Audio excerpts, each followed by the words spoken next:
Hello, Natalia. Can you hear me? I hear you perfectly. You hear me?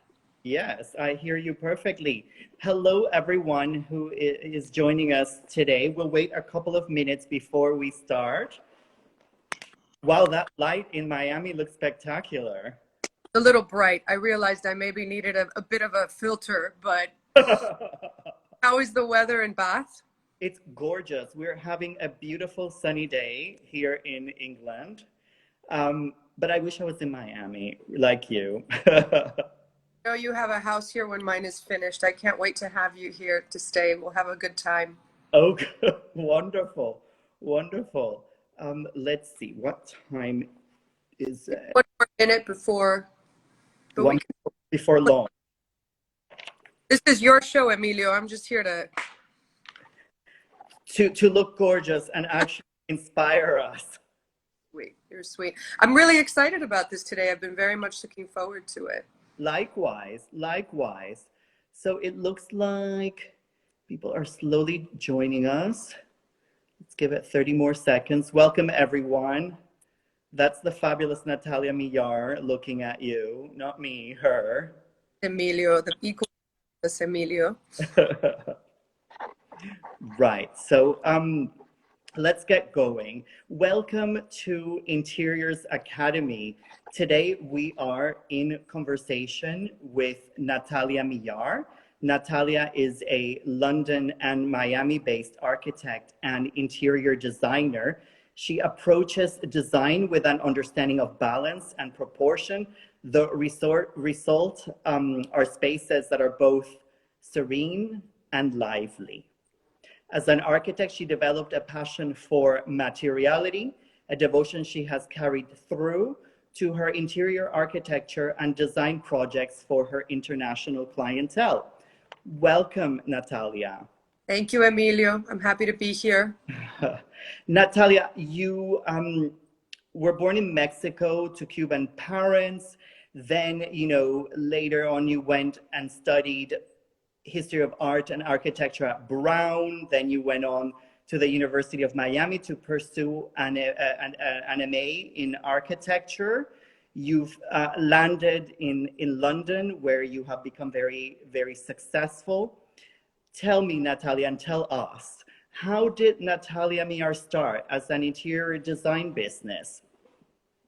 I think, well, it started in 2016, so it's been going for over 4 years, and it's amazing to see how it has grown and evolved. I don't think the vision I had, Emilio, in January of 2016 was ever what it's become, and I'm very proud and very grateful for that. I think when I actually decided to go into interiors and architecture, it almost felt like it couldn't be a real job because it was so much fun for me. I think when you and I have had one of our fun conversations in the past, I've told you that for me, the most fun when I was growing up and traveling with my family and with my friends was seeing, beautiful homes and beautiful spaces. And it almost felt like a little window well, it is a window into somebody's life.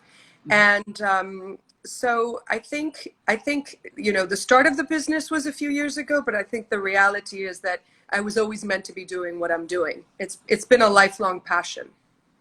And is there a house that inspired you? I know that you traveled a lot in France. Is there a particular house in Paris that maybe we could visit that inspired you? I remember vividly being about,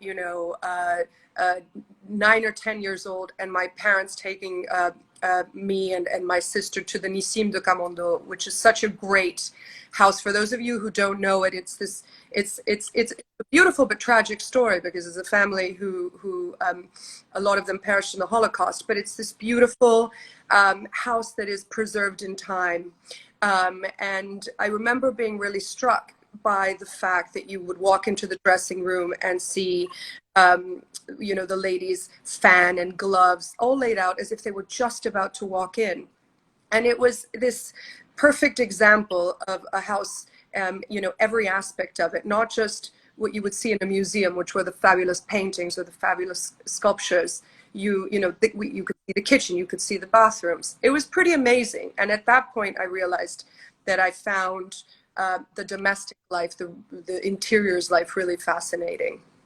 And then it could, you know, when I was at Brown, I spent a lot of time visiting historic properties all over New England and doing road trips to places like Newport. But I don't know if anybody who's as old as I am will remember this wonderful show on A&E called America's Castles, where they would. Do you Oh, remember? yes, I remember that show. I used to love it.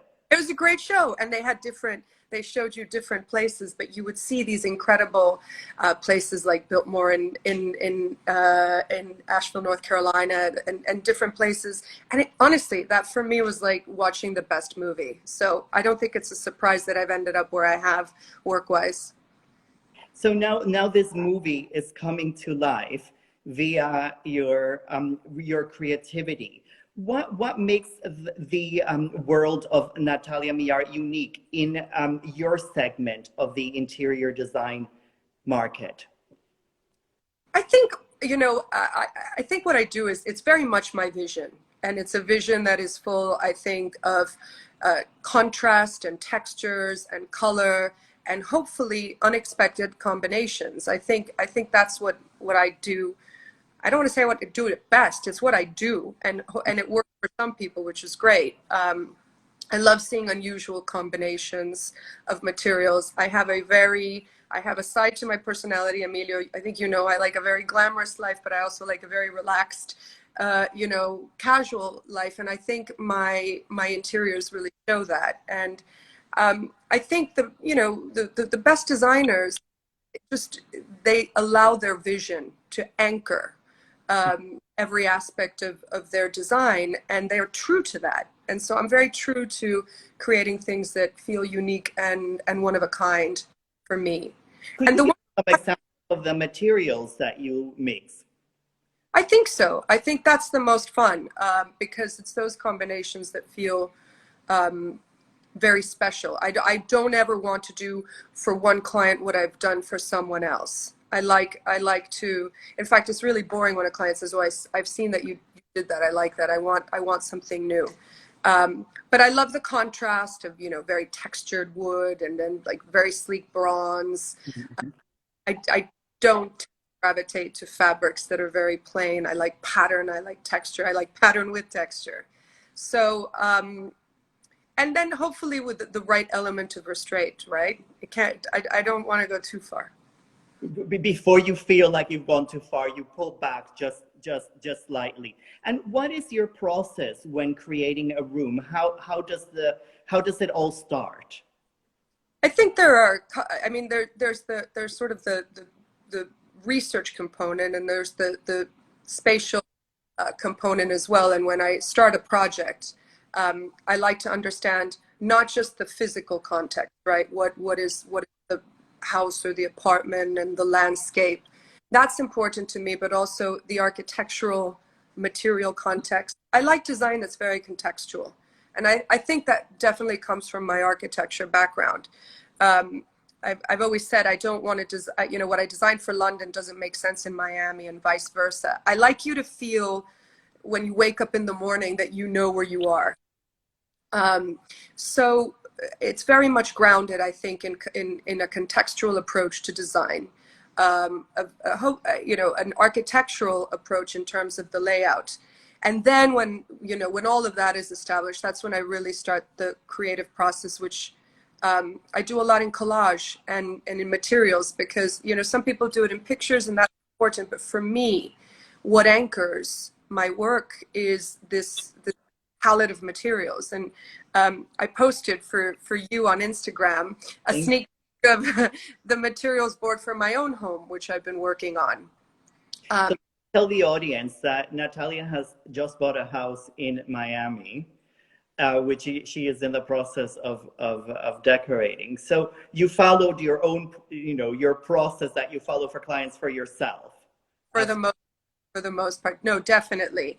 The only thing is, you know, I'm on my Corona lockdown in Miami, away from my office, so trying to cobble together pieces, which is interesting because it's really taken me back to the root of what I do. You know, I'm working by myself here with limited sample palettes and trying to get as much as I can, but I think it's really important to have that holistic vision for the end of the project at the beginning, because then it all ties together, and you can avoid mistakes, which are expensive when clients think you've got it wrong. So, but it's so much fun for me. And I think, you know, doing this palette has been really fun. For a long time, I've been wanting to do a house that's mostly in shades of blues and greens, which is, I have a slightly contrarian personality, Emilio. If somebody tells me one thing, I want to prove, I want to prove them wrong.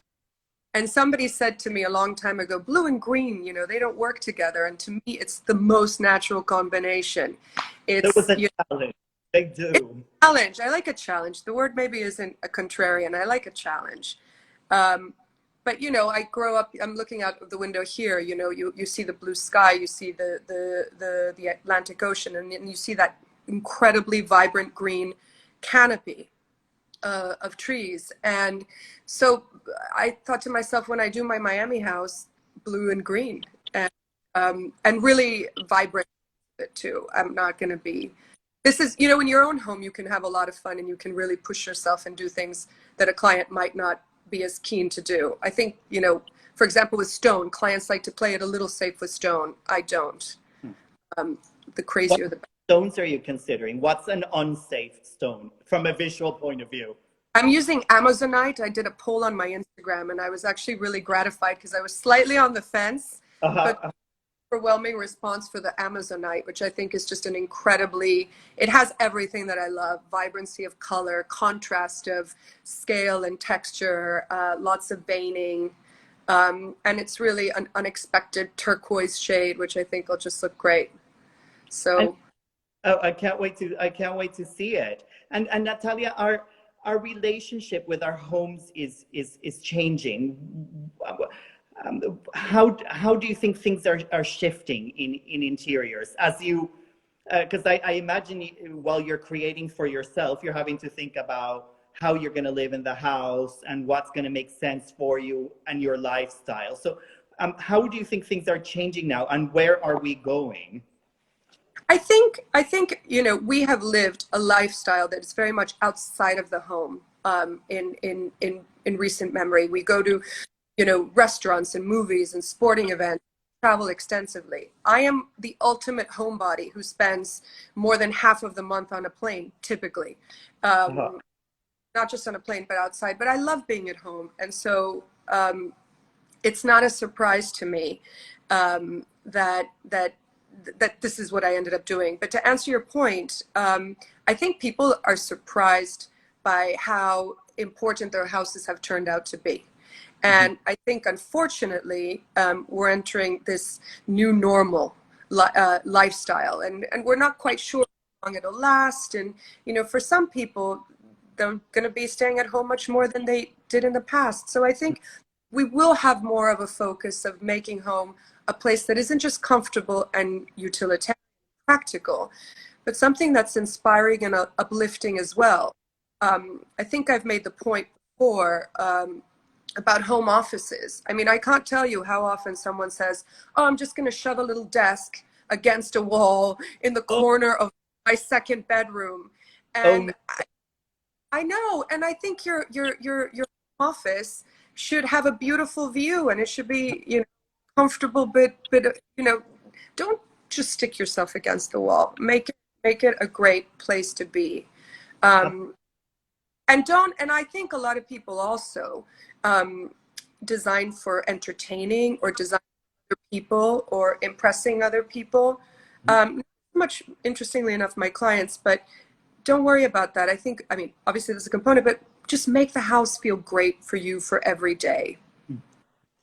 and Natalia, now that you know are in lockdown, what are there any changes that you think the industry should be making? Have you had a moment to think, oh, I wish things were um, were different as a response to these challenges? Do you see anything? What positive things are we getting out of the challenges that we're facing? I think one of the positive things that we're getting is sort of very focused communication. I think we tend to take people for granted when you're in the office with them. And I think this sit down and you have a focused moment Mm-hmm. for conversation and for planning and strategizing. I think makes us better communicators, and I think might make process more efficient. In design, it is hard because I do think it is very collaborative, and I think you need to have materials, and you know, that has been a challenge for me, trying to work with my team. You know, here, let me hold up the sample on FaceTime, and you can't really see the color, but you know, Yeah. that's a little bit harder. But in terms of the industry, I think suppliers in particular just have to be more responsive to working in more flexible ways, in sending samples, you know, quickly and being adaptable. Some really have been great. I have found that in the last 2 months that some people have been incredibly responsive. Others, you know, not as much. And I think that's just a business model that we're all going to have to adapt. Even designers ourselves, you know, we'll probably be doing a lot more remotely than we had been looking at. But I think one of the things that's really important to think about is that, you know, ours is an industry that, you know, we don't work in isolation. You know, I'm doing a project, I probably employ 200 people at the end of the day, from the time that you start talking about the fabric suppliers or the person installing the curtains. You know, we really have a network of craftspeople and who make this industry far more all-encompassing than we initially recognize. So I think finding easier ways of doing these things together is just going to be a challenge that we all need to set ourselves, and I think we can rise to. I mean, following on from what you said about all the people who contribute to a project, there's all sorts of specialists and suppliers that contribute to a project. As an entrepreneur, how do you think the industry contributes to society as a whole? Because I feel that the general public doesn't really understand what a big industry it is and all the positives that the industry contributes.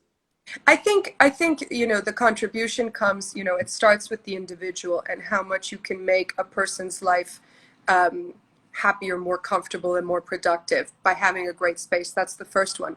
And then to my previous point about the number of people we employ. And hopefully, and I think this is an interesting point also because of the logistics of life today, is that we can actually do very local work, and we can support local craftspeople and suppliers, and really have an important economic impact on the life of any community. That's always been something that I really care about. I like, especially, you know, when I'm working in the UK, I like finding young craftspeople on Instagram who aren't mass produced. I like finding the person who does, you know, textile in Cornwall and you know, making that possible. I just bought blinds for my own house here. There was a big company, and then there was a small husband and wife. You know, they had their company. I wanted to support them. They have their makers. So it's a trickle down effect. So I think it's two things. I think it's realizing that as an industry, we affect a lot of people's lives economically in terms of the people who produce for us, but also that we have an opportunity for not relying as much on global suppliers, which is, as we've seen, when an entire world shuts down and you can't get something from point A to point B, is going to be increasingly more relevant. And I wonder, Natalia, if as an industry we are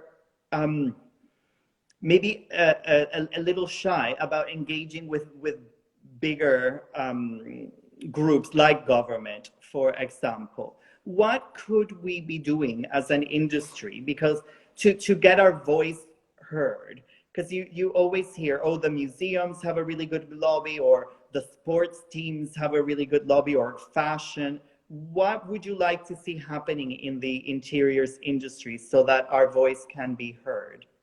I've always thought the interiors industry, in particular in the UK, needed to be a little bit more cohesive in terms of how a united voice and talking about issues that matter to us. You know, I have a lovely group of fellow designer friends, and you know, we gather and we talk about our ideas and issues that face our businesses. It would be so great if the industry was able to do that in a bigger way for more people. I know the BIID really tried to do that, but I think I don't know. I think that's something important to look at. But I think the most important thing we can do now as designers is to continue doing the best we can in our individual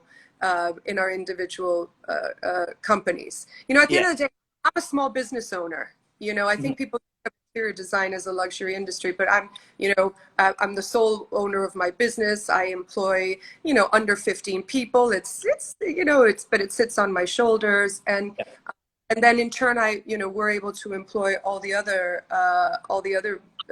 network that I've already talked about. So I think just continue to do beautiful work. Work that's inspiring and that's unique and that makes people continue to want to hire us and to engage with us. I think it can be very overwhelming to think, oh, I need to affect this much change. Well, I think you just do it one person at a time.